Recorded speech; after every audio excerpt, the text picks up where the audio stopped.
Hello everyone and welcome to Rad Chat, founded by me, Julka-Anderson. And me, Jo McNamara. So Rad Chat is a forward-thinking global knowledge hub where healthcare professionals can advance their expertise in radiotherapy and oncology. Unlike traditional academic resources, we blend real-world experience, expert insights, best practice, and of course, most importantly, patient perspectives. We make advanced knowledge engaging and accessible, supporting continuous learning and professional development without compromising patient care or personal time. By providing insights into both technical skills and career development, helping you progress confidently in your field and shape your professional future. Just to let you know, our episodes may contain sensitive and difficult topics that you may find distressing or triggering. So this is episode 198, which is part of the Living With and Beyond series, where we're going to be hearing from our amazing guest, Juliet Uzoma, talking about her experience of breast cancer. So welcome to Rad Chat, Juliet. Thank you. Thank you for having me here. It's an absolute pleasure. Tell us, whereabouts in the world are you today? I'm currently in Africa, in Nigeria. So I came here for my book and I'm having a good time with family as well. Amazing. So Juliet, for anyone who's listening who hasn't heard of you before, introduce yourself for us. Tell us a little bit about yourself. Okay, great. Where do I start? Well, I'm Juliet Uzoma, a stage 3C breast cancer survivor. And I was diagnosed at the age of 34. And at the time I had two beautiful girls. There were 3 and 1. And which was, it was a difficult period for me because at the time, as an African woman, the first thing, you think about is death sentence. Once you hear the word cancer, it automatically, blows out death. So I immediately felt that this was a death sentence. And two young girls, what am I supposed to do? And of course, immediately, I was angry with God. But it was something I needed to get acquainted with. So with that, my background stems from the media industry, from Nigeria. That's where I started from, the Nollywood movie industry. Then I moved over to the United States, and of course with the breast cancer diagnosis immediately shifted gears to the healthcare, being an advocate, being a voice for so many women, and also using a little bit of my background to tell stories of other people in the world so I can bridge the gap between the African world and the Western world as well. You talked about saying it was a death sentence, Julia. Is that a view from your cultural background? Is there anything that's been done within Africa to try and dispel some of that as a myth? There's a cultural stigma that ties around cancer. There's that lack of hope. Because the minute people hear that you have breast cancer, automatically people think that you're going to die. So a lot of times people don't have that support that is needed because you're already termed a death situation. So it's generally considered a death sentence. But I was diagnosed in the United States, so it was a lot different. There was that support. We definitely observed that, Juliet. We spent some time in Uganda, and I think because cancer care is not accessible to everyone, you can really see why that view is perceived, because a lot of people within their own little communities would be diagnosed with cancer and unfortunately wouldn't be able to afford to access treatment or even have accessibility to a cancer centre. So you can kind of see where those kind of opinions come from, can't you, in terms of kind of the cultural difference? Yeah, there's lack of access, and for the regular woman or man going through this, you pretty much have a family to feed, you have you to take care of. How do you afford the thousands of naira that is equated to the treatment? And of course we don't have the medical health insurance that can actually assist or financial assistance to help these people. So typically it is a death sentence.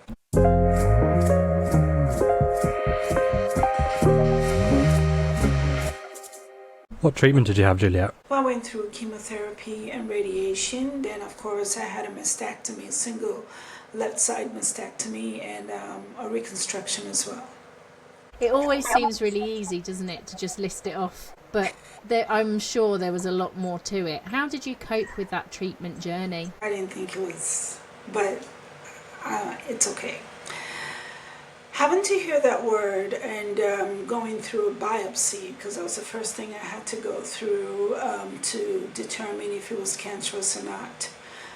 One of the first things, because it was a stage 3C, my doctor immediately requested that I have a single mastectomy, which, of course, and I want to believe that this is a global thing.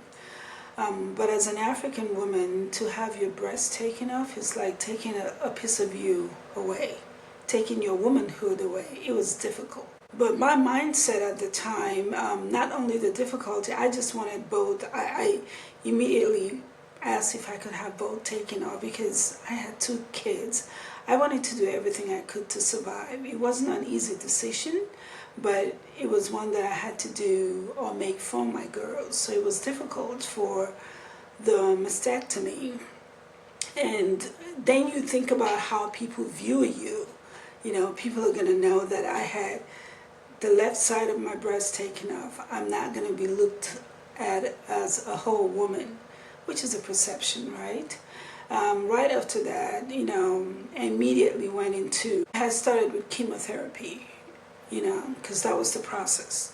Then my oncologist, a wonderful group of medical professionals that I worked with, walked me through, because one of the first things I asked my oncologist, am I going to die?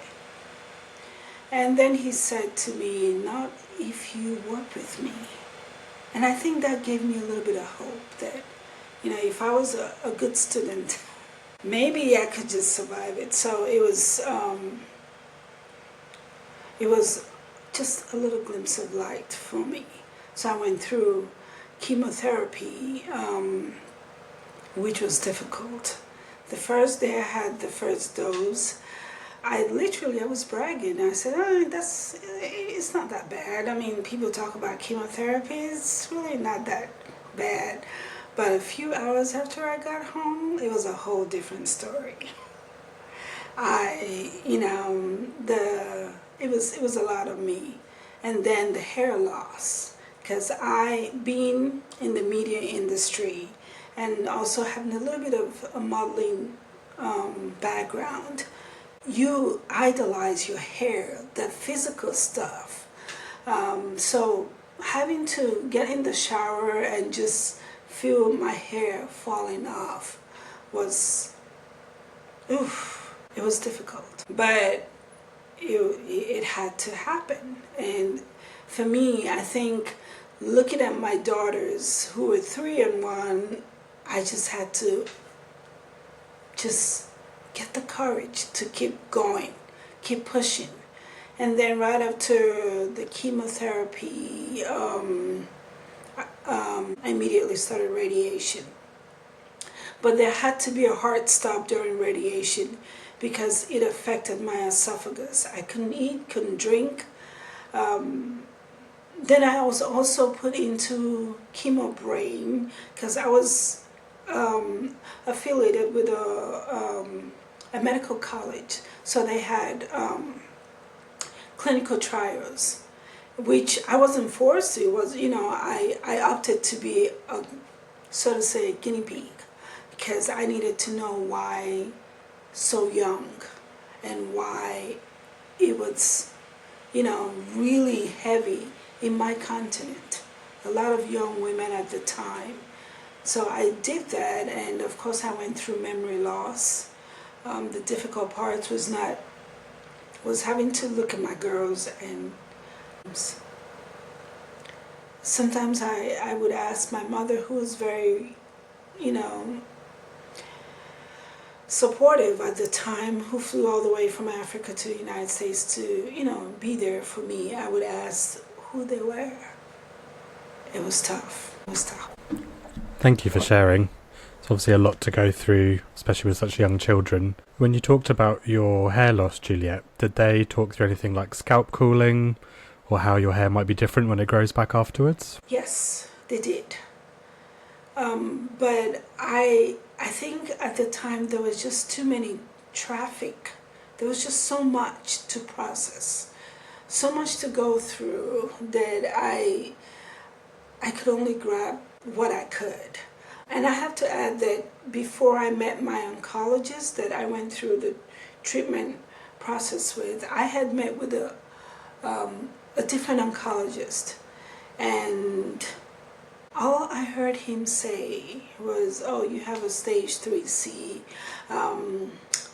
This is going to be a difficult one. I don't know if we're going to..." All I heard was death.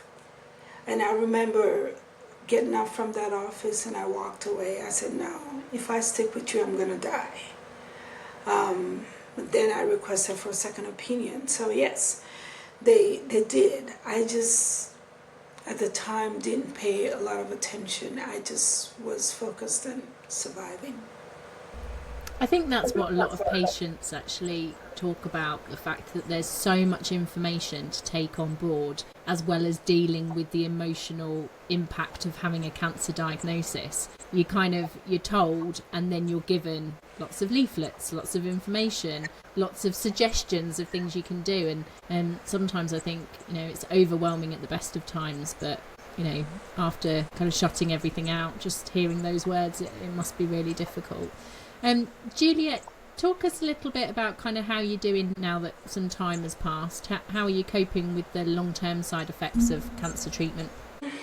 At first, my oncologist to let me know the side effects I was going to get from Lupron, tamoxifen, all of those medications, which was the tinglings and the muscle pull, because I would wake up in the middle of the night screaming. And of course, today it's a lot easier to cope with, because I think I've become best friends with the after effects, the hot flashes.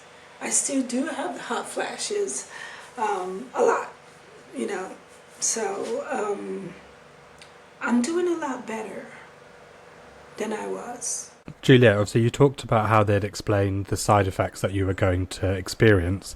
So some of the work that I've been involved in, and we are now through RadChat, is around skin tone assessment. So I'm brown skinned, my skin goes very different to someone with white skin. What was the advice given to you for your skin tone, for any chemotherapy related changes or any radiation therapy related changes? Not much. In terms of the changes I got from chemo were the darkening of my nails, which was extremely embarrassing because I would wear gloves sometimes.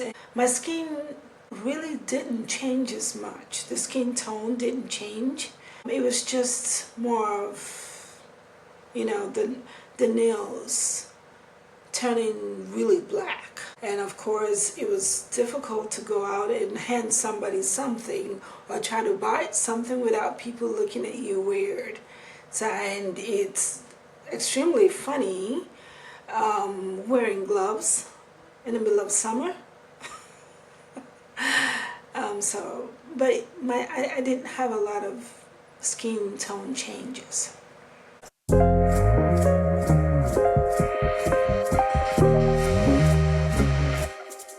So Juliet, you obviously utilise social media quite a lot now to kind of help share your experience, but also give other people a vehicle to share that experience.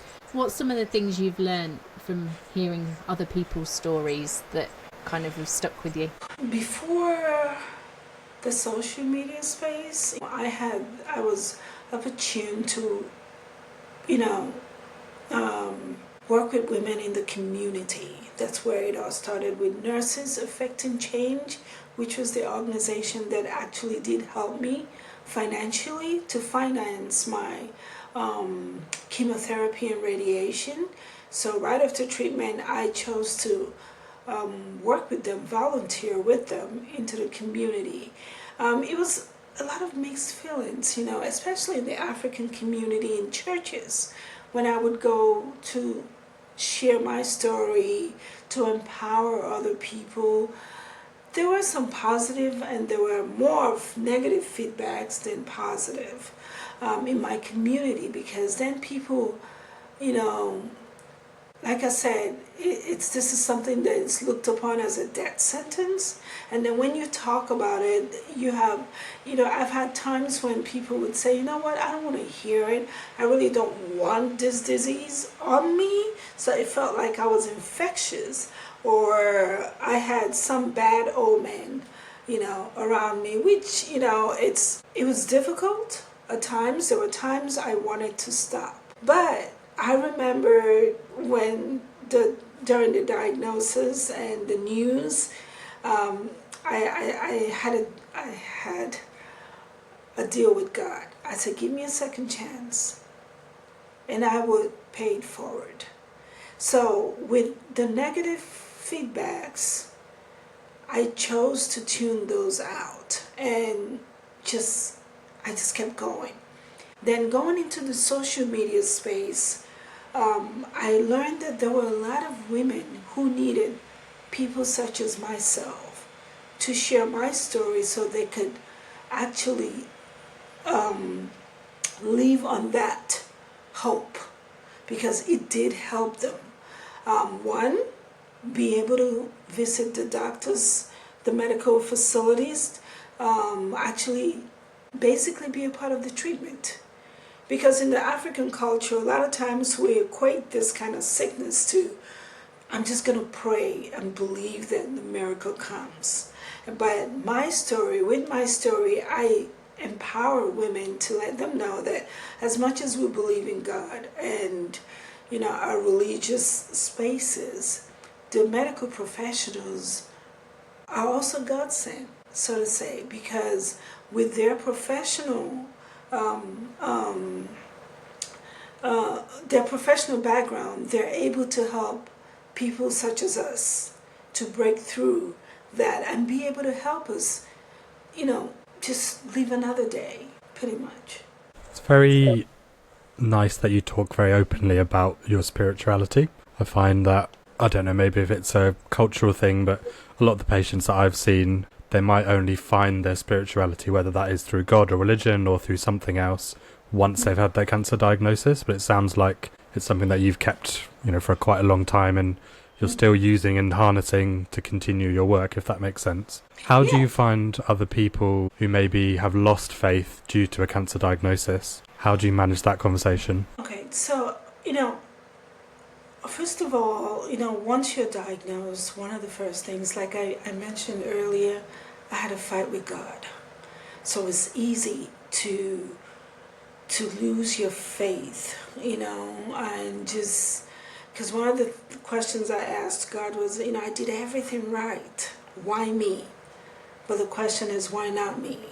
So when we talk about religion, what I try to share with a lot of women who seem to have lost faith or somewhat hope, I try to let them understand that, for me,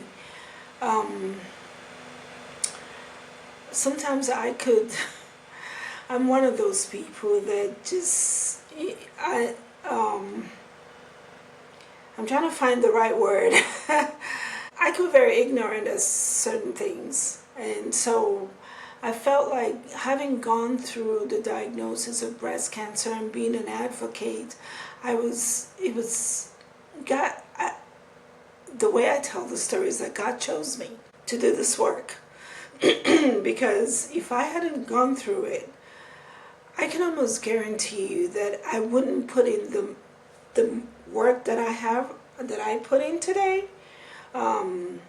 Simply because, I would tell myself, well, I will pray for you and I'll just move on. So for those who have lost faith, I try to, first of all, hold their hands, because it's not about the religion. It's about hope. And for me, my faith was also part of my hope. So I think for the most part, it was just holding their hands and just listening, being present for them, and then just go wherever they choose to go, either way, and just be there, that support. For those people who are skeptical of, I suppose, science and treatment, so obviously we see this quite a lot within our clinics, I guess. There are people from certain backgrounds who don't trust healthcare, don't trust clinical trials. How do you navigate that conversation around this? Because obviously you talked about going into a clinical trial as well, which, again, are lots of people from African, Caribbean, Black communities are very distrustful of clinical trials, and we have problems all across the world with very low uptake of people of colour in clinical trials, and actually then the data set is always skewed towards one population, mainly white people, so we don't actually know the full outcomes. How do you navigate this? Well, one of the first things I tell people, especially the women diagnosed or the men diagnosed, how bad can it get, right? Is it better to know or not to know? And so the first things I share with them is, having gone through clinical trials, what we're doing is not about us anymore. You're basically creating a space for those of them that have families, children. You're trying to create a platform for them to be better informed. So for those that tell me, which I have had quite a few that have mentioned to me, I don't believe in those treatments, and again, for the African people, it's more of, I'm just going to go to church. And I tell them, I did combine church with treatment. I'm standing here today as a symbol of hope. So I think you need to give it a chance. Be able to live for another day, for your kids, for your family. And a lot of times, it's not something that you force upon someone. It's just something you share with them, share your story, and give them the chance to process and the room to come back and say, hey, I want to do this. And it has really happened a lot of times when I sit down, because a lot of times men and women can relate to someone who has been through it than someone who has not. So the great things my oncologists, my doctors did was to send me out to a lot of these patients, to their homes, sitting down, talking to them, give them that uplifting hope to actually go for it. And it's really worked. I think one thing I see with people who are skeptical of treatment, and maybe they'll be diagnosed, they'll have symptoms, and they'll say, actually, I don't want to have treatment, I want to delay. But the examples that always stick in my head are then they'll come back a few months later, unfortunately the disease has advanced to a point where it's treatable but not curable or end of life. And I think that's the regret, is then, I wish we'd listened to you. I think it's nice of the way you've put it, is that you can still have hope, you can still have faith, you can still do, practice your religion, but you can also still accept the science that could hopefully cure you or treat the symptoms. Yeah, I had a woman who was from Sierra Leone. And I think after my treatment, I would come back. It first started with every 3 months of mammogram, screening, and all of that. So right after treatment, I, started my organization, and then I would do a Fashion for the Cure. And that basically was to bring beauty back, in however way, being bold, however way you chose to bring your beauty back, I did that. So I would create events such as Fashion for the Cure. And I remember going back to the hospital to share free tickets to cancer patients. And I heard this lady behind me. She had such a thick African accent. So I turned and said, what part of Africa are you from? And she said to me, Sierra Leone. Why? Because we have that little bit of arrogance in us. And I said, well, I wanted to just give you a free ticket to my event. I would love for you to be there. It's a fashion show. And she looked at it. She looked at my name. She said, you're the Juliet? And apparently my oncologist had told her about me. She thought I was a myth. She thought my oncologist only said that to, get her into the clinic. I said, no, I do exist. I'm human. So I am the Juliet. So we hugged. There was just that bonding there as you're African, I'm African, Juliet does exist. So we had that connection, and she said, well, you don't look like you had cancer. I'm like, it's not written on our foreheads, but I did go through it, and I come every day. We talked about my treatment process, the chemo, the radiation, and she said, well, you're so beautiful. I said, and you are too. And I said, sometimes what I tell women and men is look more beautiful than those that never had cancer. You have to live for the moment. And I think that gave her a different outlook. So my oncologist reached out to me and said, thank you. I don't know what you told Olive, but she comes here all bright with makeup and looking good. I said, well, that's the whole idea. And so, yeah, that was one great example. But also, when I first started treatment, I was also referred to a psychologist to kind of help me. But once again, as an African woman, the first day I met with her, I said, what's she going to do for me? She can't do anything for me. So I had that wall, a big wall. And she said, did you want to talk about anything? I said, no, nothing. I was fighting with someone who did nothing to me because I was fighting with myself. And she was so gracious to let me, because I said I had nothing to tell her. And she said, okay, go ahead. If you want to end the session, that's okay. But if you do want to come back, just know that the door is open. I left about a month. I had so much, like my heart was filled with pain, anger, so much. I needed an outlet. And she was the first person I thought of. So I walked in there. And before she said a word, I just wrote a whole book verbally and just let it all out. And it felt great. It felt good. Just seeing that I was able to not, go through the pain alone. I had someone who was there to listen to me. And actually, knowing that I had a background in theater arts, she had referred me to a theater director, which was a great outlet for me because that was where I found peace, happiness, being on stage, performing. And it was great. It was great. So I took those. I copied those. I love that, Juliet. I can just imagine the myth, the legend that is Juliet does exist there in clinic. No, honestly, some of the things you're talking about are so insightful because, we sometimes see patients who are having these internal monologues, but as radiation therapists, therapeutic radiographers, we aren't privy to that. And you almost feel like you get to see the exterior of someone and you think you kind of superficially get to know them. And there's stuff going on, but hearing it through your words is really insightful just to kind of go, yeah, we knew that. We knew there was things that potentially that patient needed to talk about or potentially, around spirituality or religion. We know those things exist, but we aren't always necessarily privy to them. So it's really lovely to hear kind of that thought process.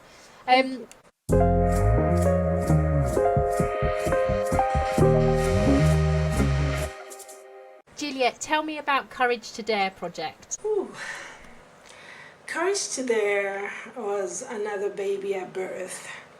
And the whole mission for Courage to Dare was to create educational resources, to bring resources to Africa. And having been, lucky to have worked with great organizations such as Nurses Affecting Change, American Cancer Society, and great people that I met during that process, they stood as giants. I was just this little fly on giants that provided resources for me to travel back home and share with a lot of clinics, churches, schools, because I did visit a lot of high schools, middle schools, colleges. And so those resources were very helpful to them. So Courage to Dare really did create a platform to allow women to speak up, and I think just the fact that a lot of men and women saw me comfortably talking about mastectomy, single mastectomy, reconstruction, I think it gave them hope. And for me, that one of those, I got my hope from so many, like I said, the therapists, everyone, but I think the boldness to walk around with my bald head came from watching, I think Robin Roberts from Good Morning America, and when she first stepped on the stage and took the wig off, and she looked more beautiful than the wig she had on her hair. And I said, I can do this. So I think when I created Courage to Dare, I brought about the fashion show, and it was great to see these women with beautiful outfits, bald head, It wasn't mandatory. If you can, if not, that's fine. But, that's what Courage Today just created, that platform for women and men as well, with their masculinity. It was easy for them to say, yes, I went through it. I'm not ashamed of it. It doesn't make me less of a man. And for women, it doesn't, as a matter of fact, you can be more beautiful. I think chemo made me a little younger than I was. So, yes. When you go into high schools, Juliet, how is the reception from the young people when they do hear? I think they have a lot of questions. When I go to high schools, the boys and girls in Africa, in the U.S., they have questions.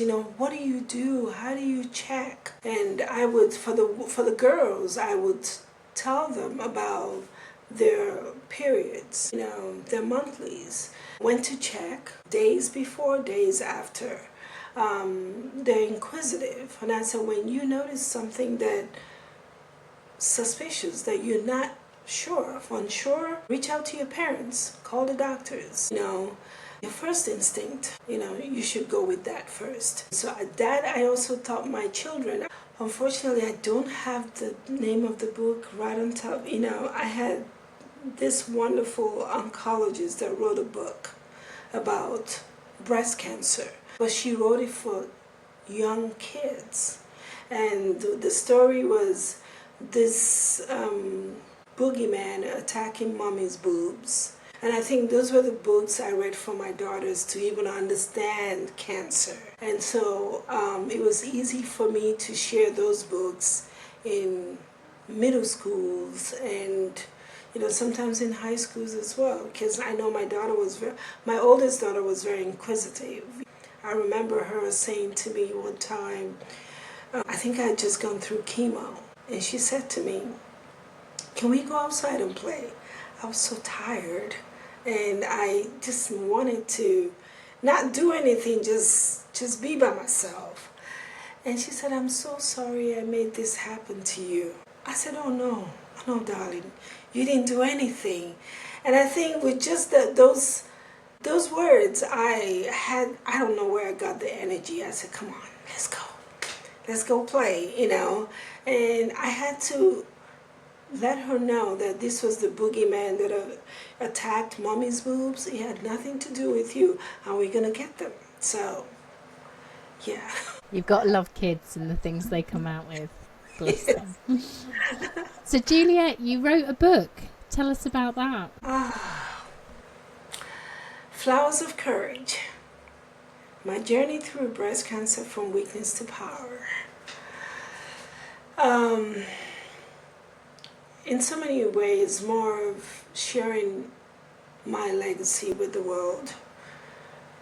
The journey that I had to go through, because I felt it was time to let the world know who Juliet was. Because a lot of times, when people see me, it's hard to connect that to breast cancer and the journey.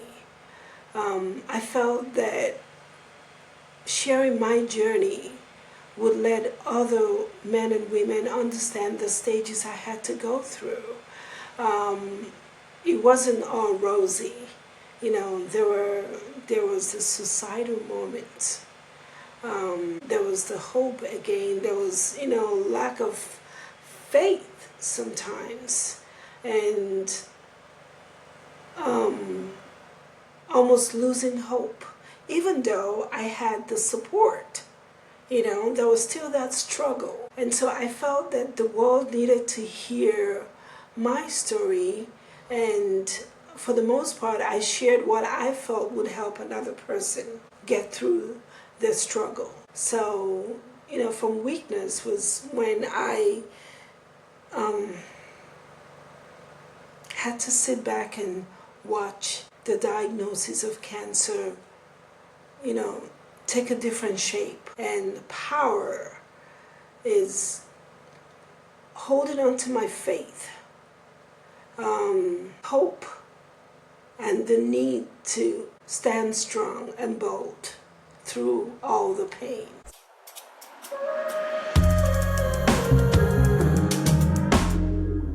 So Juliet, we could probably talk for most of the evening about you and your experiences, but we are coming to the end of the podcast, and we always finish Rad Chat podcast episodes with top tips. So do you have any top tips for the listeners? Never give up. It's one day at a time. It's not the end of your story. One day at a time. Perfect. Well, thank you so much, Juliet. It's been an amazing podcast episode. Thank you all for listening to Rad Chat with me, Jo McNamara, and my co-host, Julka-Anderson. Our next guest to feature will be Mandy Goman as part of our Living With and Beyond Cancer series, talking about her experience of cancer during pregnancy. Thank you all for listening, and take care. You can use this episode as part of our free continual professional development accredited content, which offers flexible learning that fits your busy schedule. Just check out the show notes for the reflective questions, links to literature and resources, and a link to complete the form to receive your accredited certificate. Stay up to date with the latest radiotherapy and oncology advancements by liking and following us on social media channels and hitting subscribe wherever you get your podcasts. Join a supportive community designed by professionals who understand the unique challenges of radiotherapy and oncology. Check out our website www.radchat.co.uk. Together, we're actively working to improve our profession and make a lasting positive impact on cancer care. It goes without saying that we can't achieve this alone. It takes all of us working together to create real change.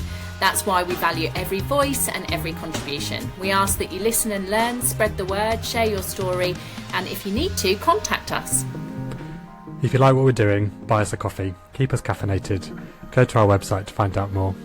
Thank you all for listening, and take care.